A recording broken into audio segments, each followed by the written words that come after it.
We need to get that F lever in tune or you're not going to like it. Remember, we play a lot of A and F, so we're going to push the A pedal down while we're hitting the F lever. So you're going to hit the F lever, and the 4th string, of course, ought to be about 2 hertz sharp, 2.5, something like that. I've been tuning about 2 and it works fine. 4th string and the 8th string. And the rest of them, of course, ought to go according to the chart. Hit the A pedal down and the F lever together and tune the 4th string to where it's about 5 cents or 5 hertz flat.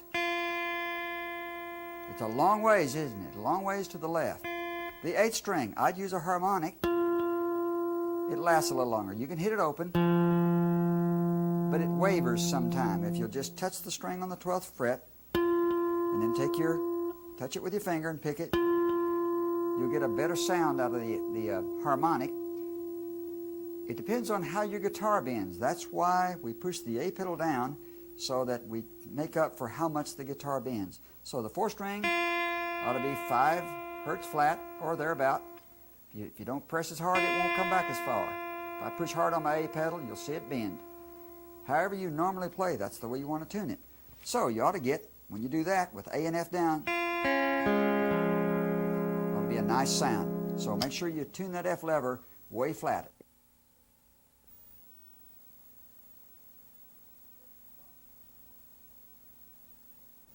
Let's start with the most important thing, and that's the no pedal positions. And I'm doing this for a specific reason. Since we did the up from the top A and B pedal course and the D lever course, I've seen people who have taken these courses, and quite a few of you have, and you're playing the licks and you're playing the songs, but you've forgotten the actual positions and what they are. You play them just because they were written as phrases and licks, and still not thinking of them as names of chords. And we're going to try to develop a program of thinking here that'll give you something that you can work with the rest of your life, that'll give you your own style and let you be able to figure out how other people are coming up with the licks and the phrases that they're using. But you need to know the ports in the storm, so to speak. This is the root fundamental of all pedal steel guitar playing. Let's start with an E chord open, like strings maybe 4, 5, and 6. I'm using 4, 5, and 6 only because the E note is the top note, so we hear the chord better, that's all. So it starts with E. And I'm amazed at how many people did know these once, but they never think about them. They just play. And we're going to need these in everything we do. So we're going to do this just momentarily. E is open. F is on the 1st fret. G is on the 3rd fret. A is on 5. B is on 7. C is on 8. D is on 10. And then an octave up, 12 frets up from open, is E again. So for almost any chord that we play down here low, there's going to be an octave. So when we think these fret positions, and by the way, when you think A, it ought to be a natural reflex to you that A is there. You shouldn't have to think about it. If you're one of those players that somebody says the key of C, and you have to stop and think momentarily, where is C with no pedals? You're in trouble. You're lost in space here. C is just a natural thing. When somebody says C, it's the 8th fret. When somebody says G, the first thing you think, and I'm saying this on purpose, the first thing you think is G on the 3rd fret. Now, that's not all there is to it. G true is on the 3rd fret. But an octave above that, and we need this, is 12 frets up from 3. Well, 3 and 12 is 15. There's a G up here on 15. You can't just think 1. We want to think the 3rd fret. We want to think the 15th fret. Now, you can't do that with all chords because we're going to get too high on the fretboard. And I don't advise anybody to play much above 17 because the guitar gets too short up there. The tone goes away and the frets get real close together. And it's extremely hard to play above the 17th fret and play in tune. If you look at the frets, in fact, probably the frets will be off on most guitars for some reason, and it depends on where you're sitting and how you see it. You almost have to close your eyes to play up there. So let's kind of say the cutoff point for our purposes is going to be around 17. John Huey can play up there, but he has a special talent. He has good ears. Now, if we think F, somebody says the chord of F, or you're playing the chord of F, true, it's down on 1. And you could be playing any group of strings, like maybe 3, 4, and 5, and that would be an F. 4, 5, and 6, 5, 6, and 8, 6, 8, and 10. But that's not really how we play. This is done in respect to the band. If you're playing at home and you have no band, no rhythm tracks, we play 3-note chords to kind of make up for the fact that the band's not there. But we're not trying to play strictly on our own. We're trying to learn to play with the band and in context with the band. And when we play maybe strings 3, 4, and 5, instead of playing 3, 4, and 5, maybe play strings 3 and 5. In other words, cut out some of the harmony and some of the overkill. Maybe 3 and 4, or 4 and 5. Now we're going to use a lot of 4 and 5. Instead of strings 4, 5, and 6 like you might think, maybe just strings 4 and 6, or 5 and 6, or in the string group of 5, 6, and 8.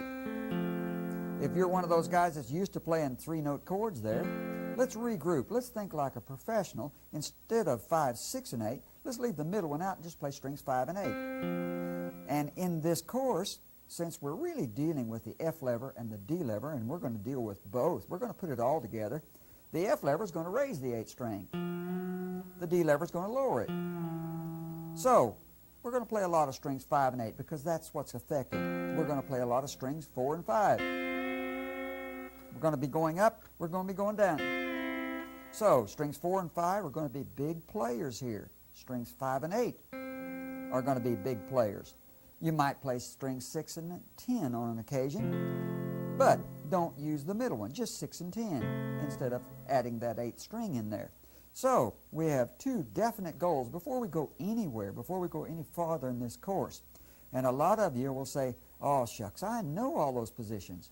I've heard many guys say that yet in seminars, and when I get a guy one-on-one, I'll say, where is C? And you'll see him thinking about it. We don't have time for that. We want to use, these are landmarks. These are things that we accept that are automatic reflex. You're not going to be any good from here on if you can't think the no pedal position for any chord. If it's B flat, you think, well, B's on 7, take it down 1. If it's C sharp, well, if C is on 8, take it up 1. And just know where they are, because we're going to use everything we know. We're going to build every little pattern about the no pedal position. So if we're going to think A, we're going to think A's on 5, no pedals. And in the same exact split second, the same thought, if A's on 5, 12 frets above it, on 17, we have it again. And we're going to need that. You'll see why here in a minute. For any chord like E, or F, or G, or A, they all have octaves we can get to. The chord of B will put you way up on 19. I don't want to think that one much, and I don't need to. C is on 8, so an octave above that is way up there on 20. I don't really need to think that octave much because I won't use that much. But the first 5 frets, E and F and G and A, are going to be something that we will use the octave above. So you ought to be able to just spit them out. G chord, quickly, 3 and 15. F chord is 1, 13, without thinking, because we're going to use these little landmarks. They're the major players to tell us everything else. The A and the F pedal is going to be in relation to that no pedal position. The A and B pedal positions are always related and do have a relationship to the no pedal position. The D lever, as we found in the D lever course, is related to the A and B pedal position, but if you don't know how to get to the A and B pedal position, that D lever is going to be impossible to find. And that's what I'm finding with most of my students, is that they can stop and they can think and they can figure it out, or they have a piece of tape up here. Too late for that. It's time to get on with it and learn this guitar, and that's what we're talking about, learn the neck. So if you're having any trouble with the no pedal positions, and maybe you could be an old pro player and you're looking at this, don't pass this up. How well do you really know them? Can you spot the no pedal positions instantly? And that's where we start, and it's where we're going to end.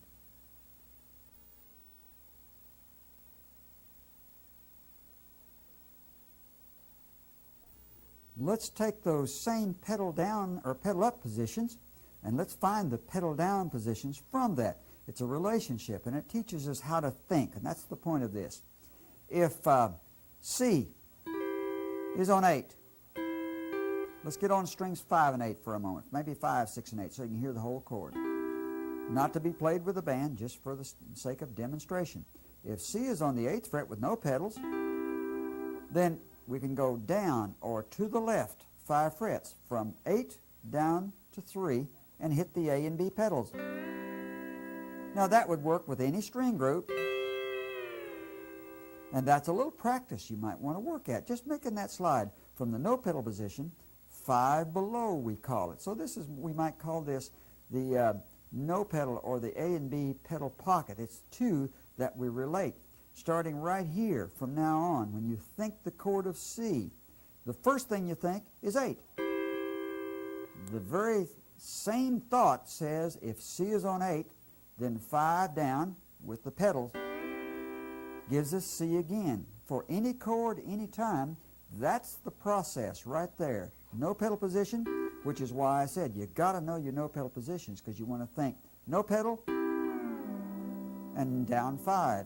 If you think D is on 10, then 5 down is D again. And the relationship is always that the A and B pedal position is always going to be found 5 down. Now that won't work the other way around. You can't go from D on 10 and go up 5. It doesn't work that way. The pattern is exact. It's true. It always works. No pedals and down 5 with the A and B. Now, we always want to think at least the no pedal position and the A and B pedal position. Well, what if I'm playing an A on 5? I could go down 5, and that would be open. But when I go open, I don't play open because I lose control of the bar. I have no vibrato there, and if the guitar is just slightly out of tune, I can't correct it with my ear. So we don't really want to go down 5 from 5. If I play a G, I can't go down 5, so I can't do that. If I play an F, I can't go down 5. If I play E open, I can't go down 5.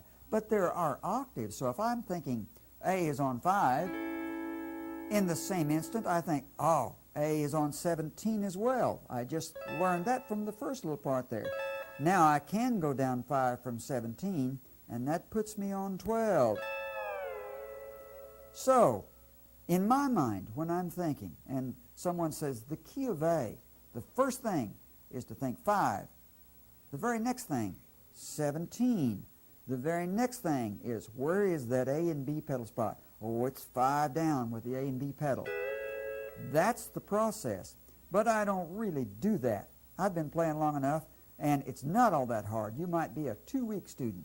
You can memorize the no pedal position and the A and B, and you must, because they are truly the first little pearls in this vast ocean of I wonder what's happening that you've got to know. So for any chord, it's true, there's an explanation to where the A and B pedal is. But if you'll look at the chart again, the chart that shows you in the front of the book where the no pedal positions are and the relationships to the A and B, you want to have that chart memorized in your mind, because you don't have time, and you won't have time, to think the no pedal positions and the A and B. You have to have them known. I mean, they're automatic reflex. When someone says C, I think 8, 3A and B. But 3A and B has an octave too. It's up here on 15. So no matter what chord I have 3 positions that I can spot instantly. They're no pedal and A and B pedal positions. The key of F is 1, 13, and 8A and B. No thinking there. I know that. The rest I don't have to know. If I know those, I'm flying through this instrument. And if you don't know those things, if you don't know the A and B as well as you know the no pedal position, then you're in trouble. You're going to have to think too much, you're going to get tired, you're going to wear out, and you're going to give up on me. And I don't want you to. I'm trying to prepare you for what's about to come. So do the homework here. Memorize where the A and B is. But always think the no pedal first. That's the program. And then the A and B second, even though you've memorized them. And think, for any chord, if someone says G, just know, well, it's 3 no pedals, 15 no pedals, 10 A and B. And then once you know them, put them in order from left to right. If G is on 3, G is on 10 A and B, then 15. F is 1, 8 A and B, 15, 13. A is 5, 12A and B, 15, 17, I'm sorry, in that order. So I'm putting them from the left to right. There is an order of thought, that's true. No pedal, then A and B. But as soon as you have that little process out of the way, think left to right, because that's what we're going to do. We're going to build a stream of little places that we think. We think this whole guitar, don't we? We think left to right, we think right to left. When we want to build our ideas, we don't want to be lost. We want to have something that we can come to and say, this works every time. And trust me, this works every time. And I'm amazed at how many players I get that don't have a process. They don't have a program or an order of thinking.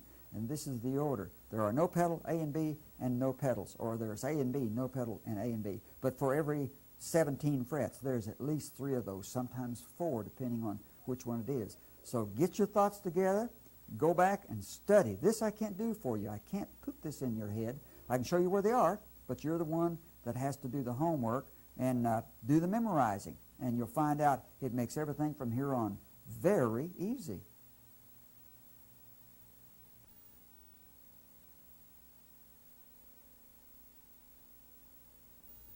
Let's work with these basic no pedal positions and the A and B pedal position, and even the D lever one time here, since we've been through the D lever course, or if you haven't, it might be news to you. Let's play this whole thing just on strings 5 and 8 for the sake of just proving the point here how this works. This is your first track on the rhythm track there, and we'll just call this 1 to 5 because the E is the 1 and the B is the 5. So the rhythm track is going to go 2 measures of E and then 2 more measures of E, and then 2 measures of B or 5 chord, and then 2 measures of E, and it just keeps repeating that over and over again. But this is basically like the verse might be. Let's play along and just get used to thinking the no pedal position, the A and B pedal position, and the distances between them.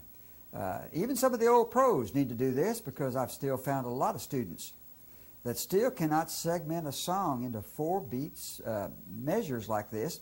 And this is the start and the end and everything that happens of all your licks, your phrases. So maybe you can take one look at this and say, well, I can do this.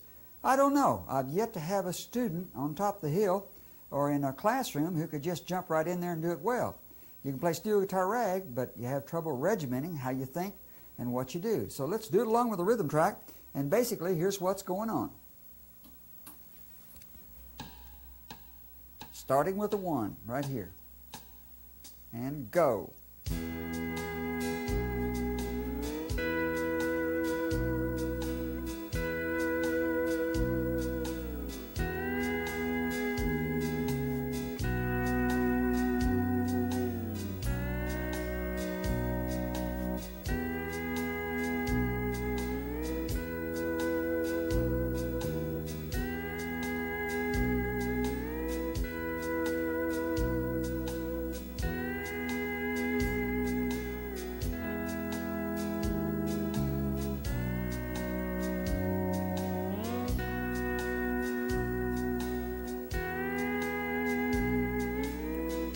Now it's going to start again.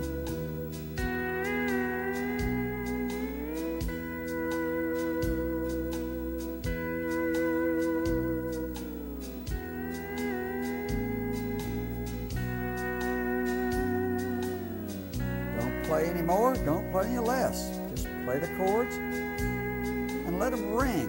Use a good vibrato.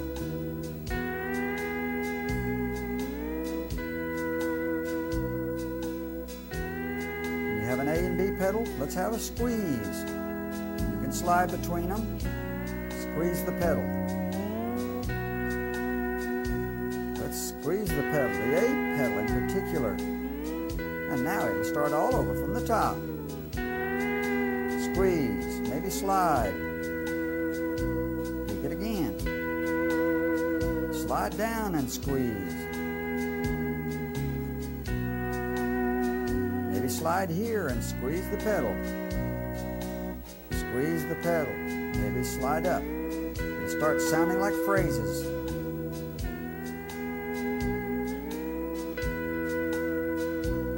Squeeze.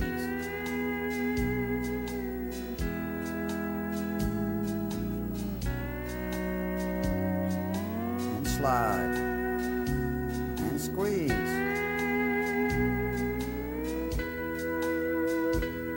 And it'll end.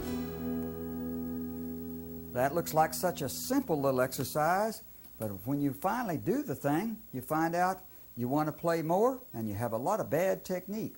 If you can't play this and make it sound pretty, there might be something wrong with the way you're thinking or your technique.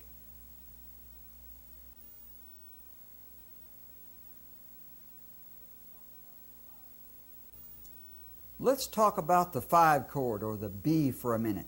In the previous exercise, we were playing E up here like 7A and B, and up on 12, 5 frets above it. We certainly wouldn't go down here and play that open one. So anytime it was a 1, these were nice choices. And we did play back here 2 below, which is not on this chart, but we played 2 below 7A and B, which was 5 with the D lever. Well, we got that from the D lever course, didn't we? So that's a possibility, and that's why we played it. When it comes to the 5 chord, though, this 7 is a very major sounding chord, and 14 with the A and B, that's fine, and the 2A and B, that's fine.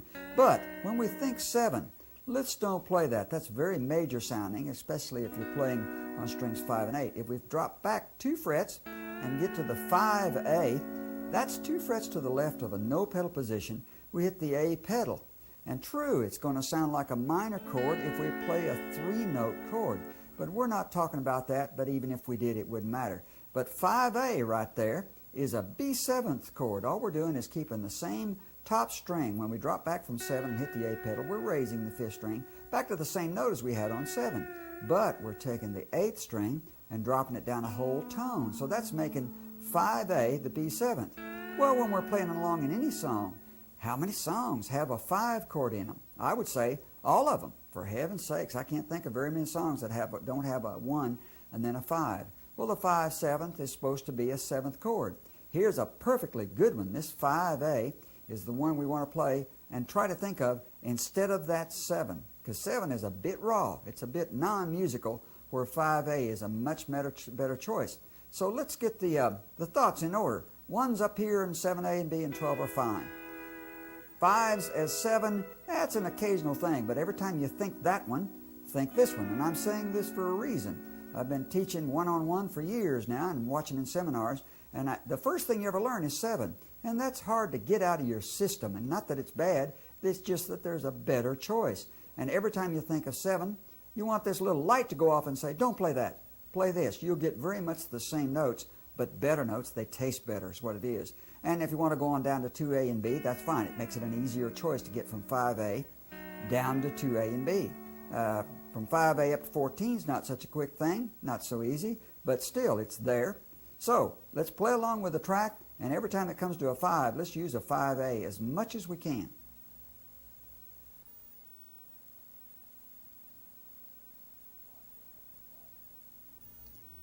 All right, this exercise has the E's, no different, except over here the 5D. We use this in the D lever. We're just dropping back from the 7A and B and using the D lever. And we can use strings 5 and 8 or 4 and 5. And in this exercise, I'll probably play just starting off on 5 and 8 through the 12 to 7A and B. And then in the second verse of it, it's going to go through it 3 times. We'll play the same thing, and let's use it on strings 4 and 5 so we can hear what it's going to sound like. Here's the issue right here. That 5/7 is going to be 5 with the A pedal. Notice how much it'll sound better, and it's closer to 2A and B. And we want to change every measure because we're sneaking up on learning how to play fills and how to play behind the singer. And this is the way we think it. Again, we're going to use the 5 with the D lever because that's the 1 chord that's 2 below 7A and B.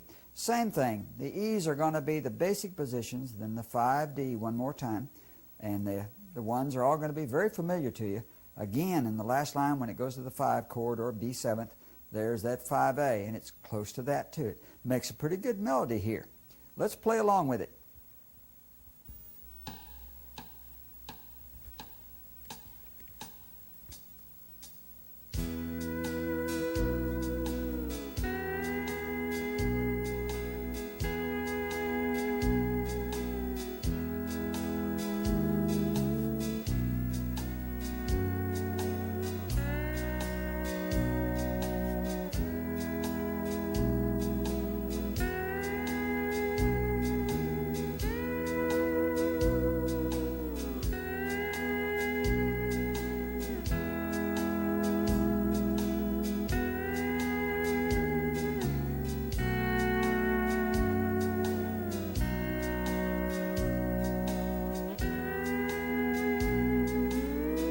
All right, let's go up to strings 4 and 5.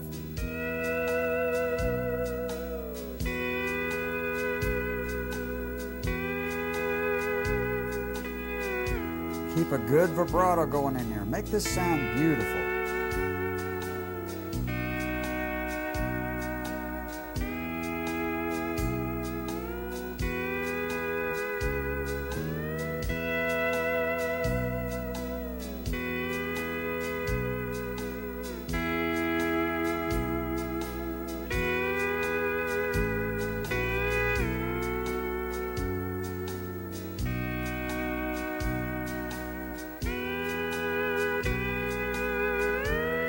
Swap down to strings 5 and 8 now. Just keep variety going.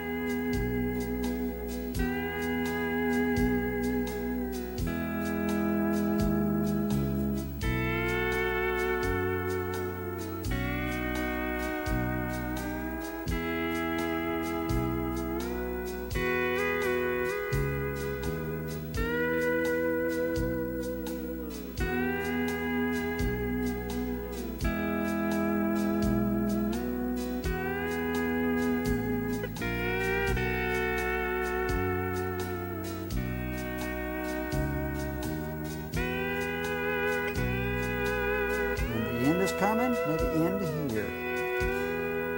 Just sounds better when you can squeeze the pedals in on the ending.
We're talking about the pattern here that makes the F and the A pedal make sense. Remember, the F lever is going to be a knee lever, and it's going to raise 4 and 8 from E to F. Well, we're going to use that along with the A pedal. So if we use the A pedal together from an E chord, open, we can hit the A and F, and it should make a nice major chord there. If it doesn't sound like that to you, you're out of tune. So it's a pretty good bet that the E's, 4th and 8th string, need to be tuned quite a bit flat, like 7 hertz flat, or it won't sound like that. here's the pattern, and here's why we've been talking about the no pedal positions so much. We're playing in the key of E here. So we have an E open. We have one on 7A and B. We have one on 12. Well, we also have another inversion of an E using the A and the F lever, but it's an up 3 pattern. So if there's E open, we go up to 1, 2, 3, hit the A and the F lever, and you've got another E. So it's E open from a no pedal position, up 3 frets. So on 3, A and F, on any inversion, or any of those inversions, we've got an E chord again. Now that's going to hold true for any chord. In our little exercises, we're going to do a song here in a minute. In the exercises, we were using E's and B's. Well, we've got E open. So now we have 3 A and F. And I don't have to memorize the A and the F's because I know that the open position is E. I'm just going to play 3 frets above it with the A and the F lever. And I'm going to use a lot of strings 5 and 8 because we use that all the time, and strings 4 and 5, and narrow it down to 2 strings. If that's true, then E is an octave up on 12, and I can go 3 frets up, 15 A and F. So no matter how I look at it, the A and the F finds itself 3 frets above the no pedal spot. That's where people get confused. You can't go 3 frets up from E on 7A and B. A lot of my students try that trick and it never will work. You can't go from 7A and B up to 10A and F. That's 3 frets above, all right, and that's the A and the F pedal, but that's from really not 7A and B. That's from 7. That's a B chord. So B is on 7, no pedal. Now we can use that piece of information, 3 frets up from 7, 10, A, and F. We can get this in a song or anywhere we need it as the 5 chord or just as a B chord. So no matter what, if you're playing a G chord, think 3, and then G has to be 3 frets up, 6, A and F. If you're playing a C chord, C is 8. 11 A and F is going to give you another C chord, and it's just as good of a C chord as any of them. There's only one thing we need to know about the A and the F position. We might be playing a B in this song. So we'll maybe think 7, and we'll come up to 10 A and F. Now if you're playing along with a rhythm track or with a band, you're going to find out that the A and the F chord, by nature, we've tuned it flat, literally all the notes in it, to make it come out in tune with the 6th string. We've tuned the 5th string flat and the 8th string flat, and no matter what inversion you play, that's going to be the case. The whole chord is going to have to be just a hair to the right. Sitting by yourself, you can't hear that. But you'll notice when you start playing along with a rhythm track, you can't play right on the 10th fret. You're going to have to use your ear and play it just a little bit sharper. In every case, the A and the F will come out slightly sharp. And we've even tuned the guitar sharp to sort of compensate for that, but it's not enough. You're going to have to do it with your bar. So we can play an E on 3A and F. Again, think about it. 3A and F is not going to be in tune unless you play it just a hair to the right of the fret. So we've got E open, which we won't play, but we've got 3A and F. We've got 5 with the D lever, because that was another. What was that? That was a strange sound. 3A and F and 5 with the D lever sound alike. It's just another way of doing it. So all the E's could be 3A and F, 5 with the D lever, because it's 2 below 7A and B. So we're building a program here. Think open is E, 3A and F is E, 5 with the D lever is E, 7A and B is E. And then we've got 12 with no pedals.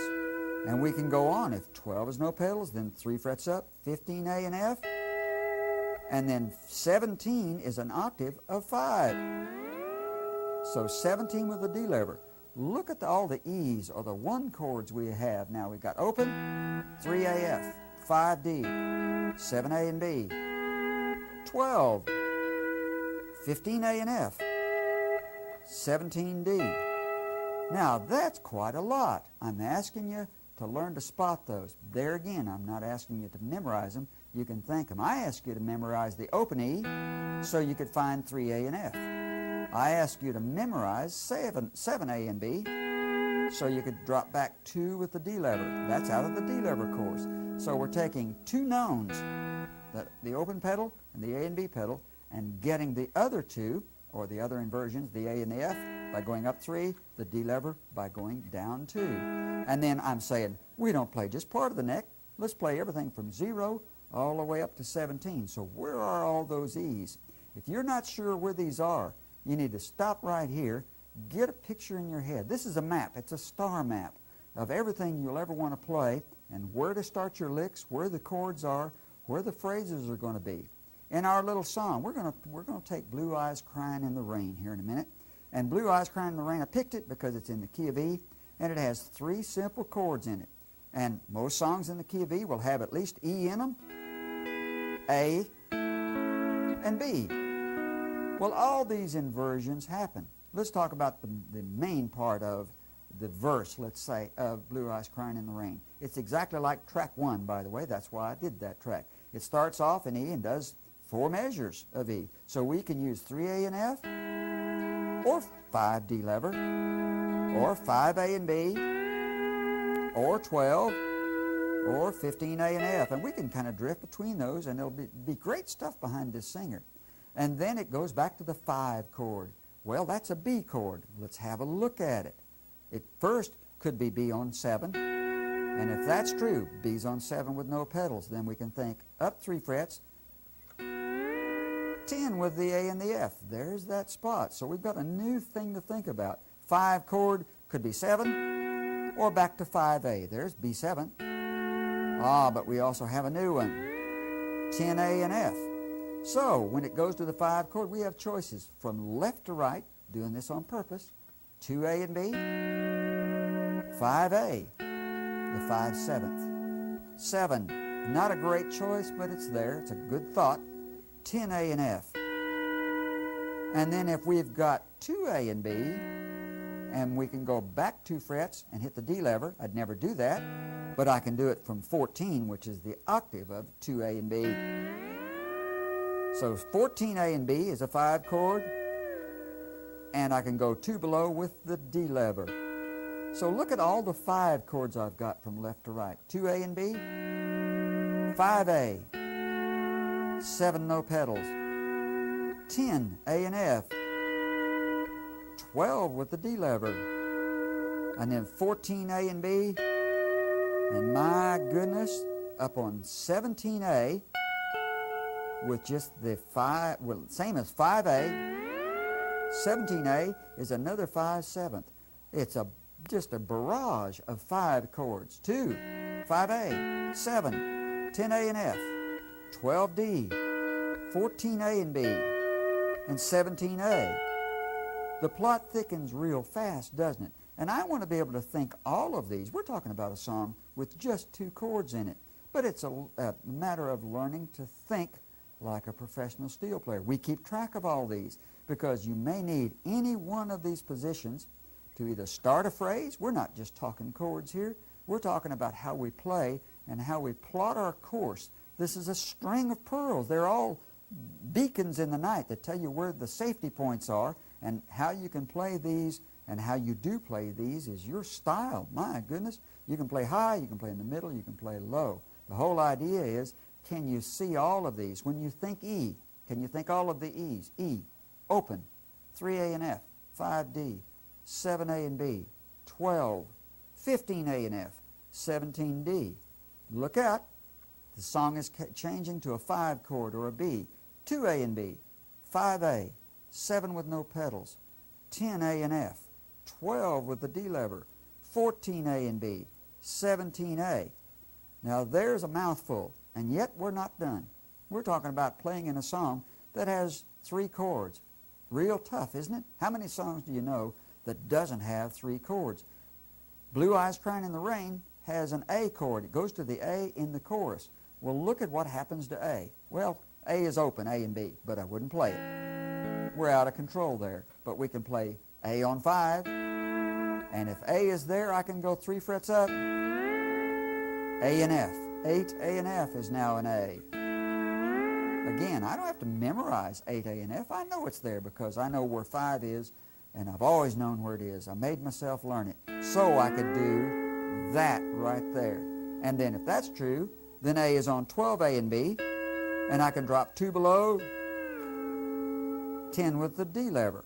There I go. I've got 5, 8, A and F, 10 with the D lever, but it sounds exactly like 8, A and F. It's my choice, whichever way I want to play it, and we'll see why here soon. 12, A and B. And then we go all the way to 17. Over the last 5 years, I cannot believe the number of students I've had that have decided there's an A between 12, A and B and 17. There's not. There's no A. You can't invent it. It ain't going to happen. So it's 17 backwards, 12, A and B, 10 with the D lever, 8, A and F, down to 5. And when we're playing this song, we need to keep track of those A's, because when it goes to A, and it's not long, but it sure is there, and we've got to deal with it somehow. That's how I'm thinking. I'm thinking all of them. 5, 8, A and F, 10 with the D lever, 12, A and B, 17. So in a 3-chord song, we think of all the E's, the 1s, all the B's, the 5s, and B7. We can't ignore it, B7, because it sounds better. And the major chords. We stay away from 7 with no pedals because it's a bit awkward. And then the A, all of those A's.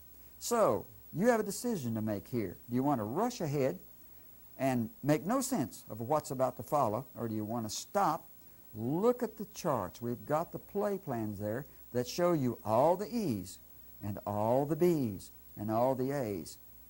Do you see them? I see them. I can show you where they are. But I can't put that plan of where all the chords are in your head. You have to stop here and say, do I really understand what he just said? And then can you play it?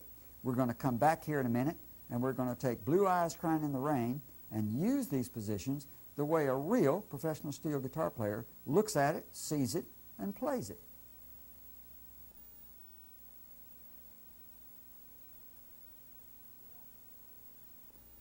Get out the page in your book that has this play plan on it. It should be the first play plan there. It's got the chords of E, or the 1s, and the chords of A, or the 4s, and the chord of 5, which is the B or B7th chords. What we just did on the guitar is a bit confusing many times to a lot of people. So I wrote this play plan to sort of explain why it's confusing, but this is why it takes so long to learn to play pedal steel.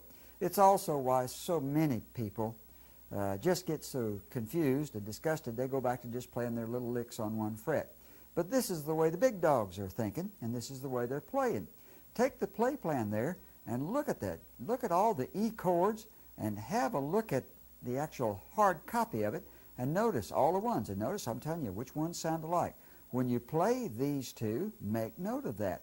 When you play the A chords, list them from left and right. Notice I said open A and B is not playable, but it's there. And here's all the different positions and the ones that sound alike, and all the various positions that we need to know in order to play any song in the key of E. But this works for any song, doesn't it? Because any chord, doesn't matter what chord it is, we think it like this. The B's and the B7s, or the 5s, are a bit more complicated because we take into the account that we have a 5/7, and we're going to have more here shortly. So this is the easy one. Notice all the B's and the B7s that are, and the 2 that sound alike, so you make a choice which one you want to use, and the whole spectrum of the 5s and the 5 chords. Looking at this play plan can maybe give you an overall picture, a bird's eye view of what you're looking for. We're going to play Blue Eyes Crying in the Rain, and this is the whole string of pearls that we use that'll tell you everything you want to know about this song and how we get licks and why we play the phrases we do, because these are the roots and the foundations. There again, you have to stop, have a good look at this, and maybe even test yourself. Have somebody ask you, where are all the E chords? And you quote them off. Where are all the A chords? Do it from left to right, just the way they're printed here. And then make sure that you can do it right to left, because we play tunes, we play fills, we play the melody, we play the chords, and we are up and down the neck. We go from left to right in melodies and left to right in phrases. We go from right to left, going down the fretboard. So if you can't spot all these, like you see them in this play plan, you may have difficulty with the rest of what we're about to do. So you need to have a good picture, have a good foundation, and I find out of hundreds of people, I rarely come across anyone who can spout these out, show you where they are, know what they are when they play them.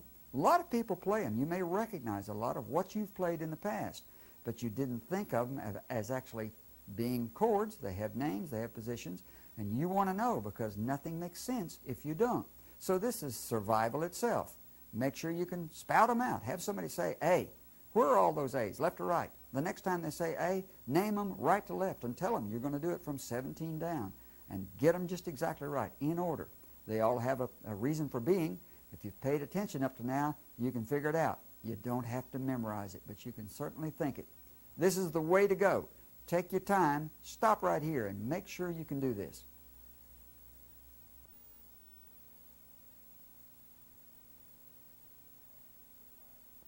Look up the Blue Eyes Crying in the Rain, first version there in your book. One page has the verse on it, one page has the chorus. Let's follow along. Let's look at why we would play such a thing.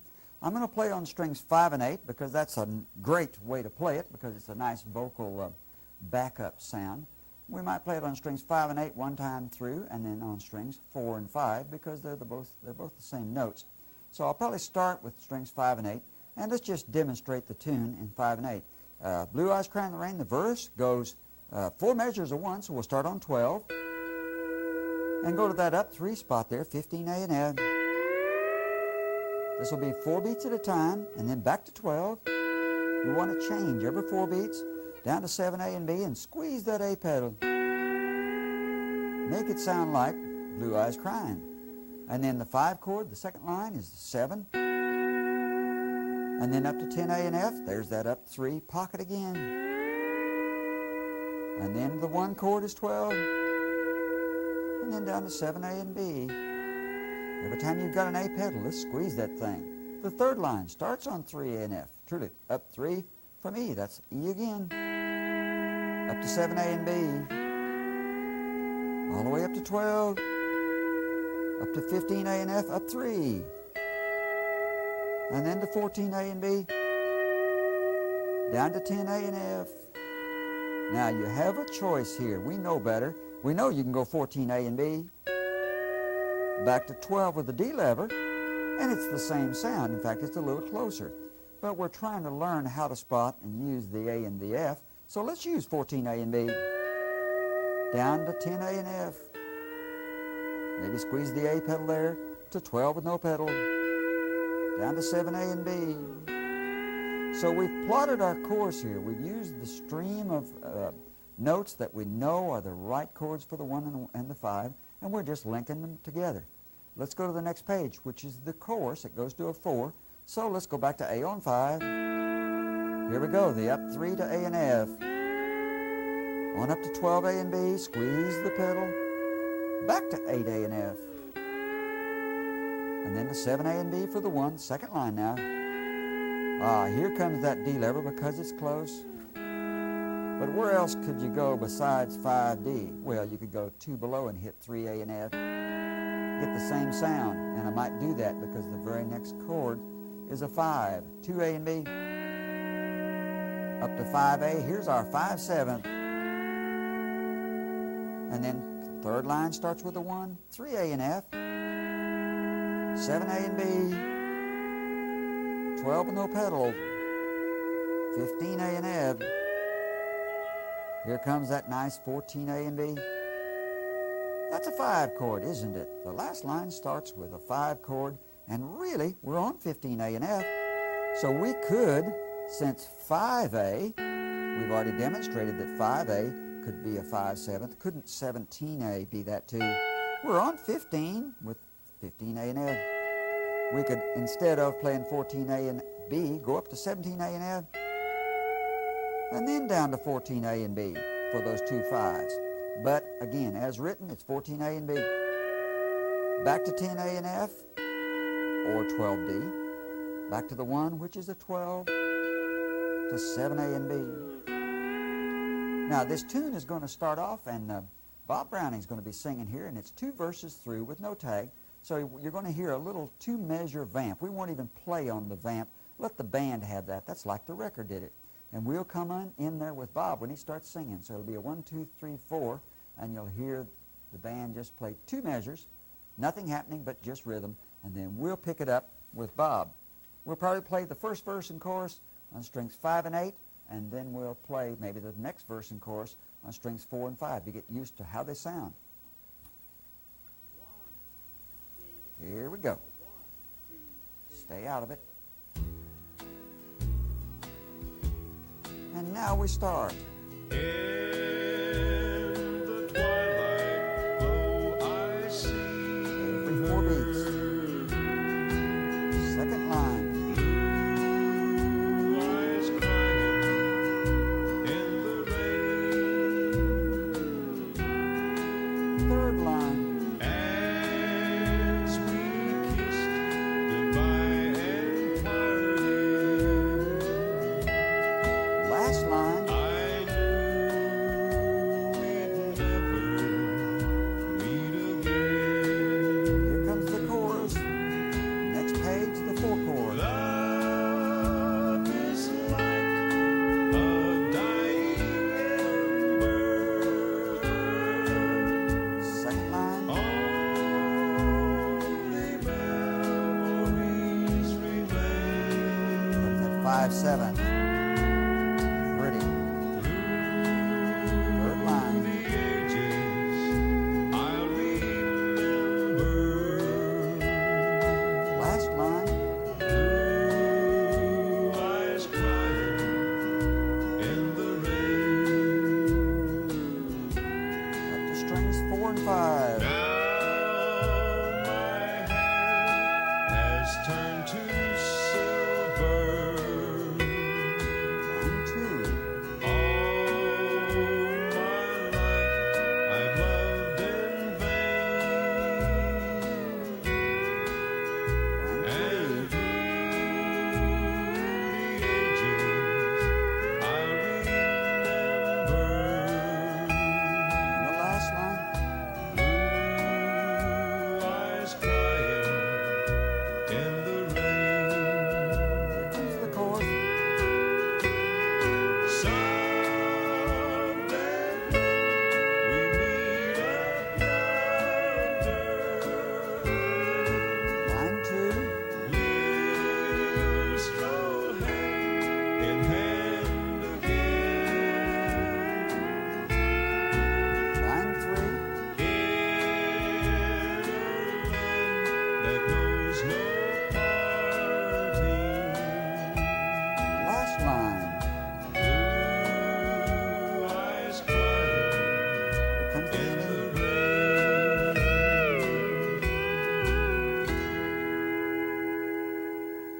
That's a pretty neat tune because it lets you just play along and play measure at a time. There's no fills there really.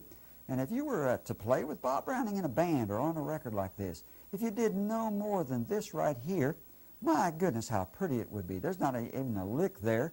You don't have to learn a lick. All you're doing is doing oohs and ahs like a vocal group might do in the background. And I don't know a singer in the world that wouldn't just run up and hug you if you played like that.